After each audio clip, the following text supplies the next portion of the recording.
ছোট ভাই অবশ্যই তো ফাঁস করে ফেলাইলা, মিষ্টি কই? আরে ভাই সব তো আপনাকে দোয়। আপনার মনে আসেনি যে সময় টেস্ট পরীক্ষাতে আমি অল বিষয়ে ফেল গেছি, আপনার হলো ওই যে ফর্ম ফিল আপ করেছি জাফর স্যার কইছে আমি পাস করতাম না, ঠিক আছে। কিন্তু আমি এখন ঠিকই পাস করছি। আপনি এটা জাফর স্যারের সামনে যদি করবেন, ঠিক আছে নি? আচ্ছা ঠিক আছে, চলো। এই জাফর স্যার কাছে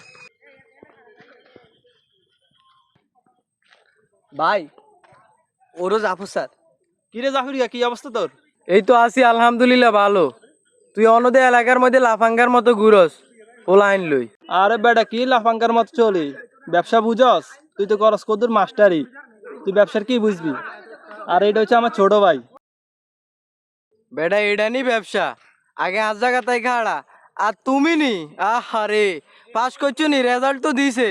পাস তোমার আইতো না, মাগার পাস আইতো না। তুমি ফেল, তোমার 100% দিছি না ফেল। তুমি ফেলে ফেলে করবা, আশা করি ফেল করছো।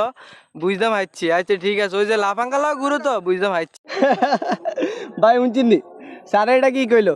শুনলাম তো জাফরিয়া কি কইলো এটা। আর তো ছোট ভাই ফাঁস করছে, তুমি কি জানো? আমার তো ছোট ভাই ফাঁস আরে করছে। স্যার, আপনি কি মনে করছেন? আমরা মনে করছেন আপনি উল্টু টল্টু ভাবে ক্লাস করাইলে আপনার বিষয় হয়তো বা একটু খারাপ করছি আর কি, আর অন্য বিষয় পাস করতাম না, অন্য বিষয় ঠিকই পাস করছি।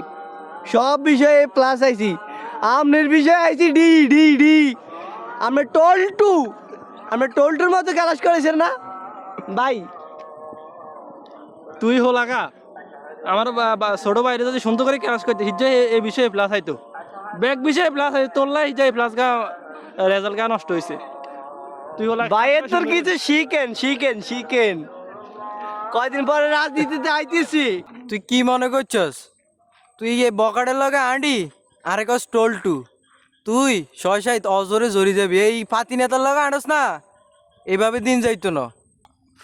তোকে যে অবস্থা, তোরা দুনুগা যেই কোনো সময় জেলে যাবি। আই কইছি তোরা দুনুগা যেই কোনো সময় জেলে যাবি। স্যারের বদদোয়া কোনো সময় বিফলে যায় না।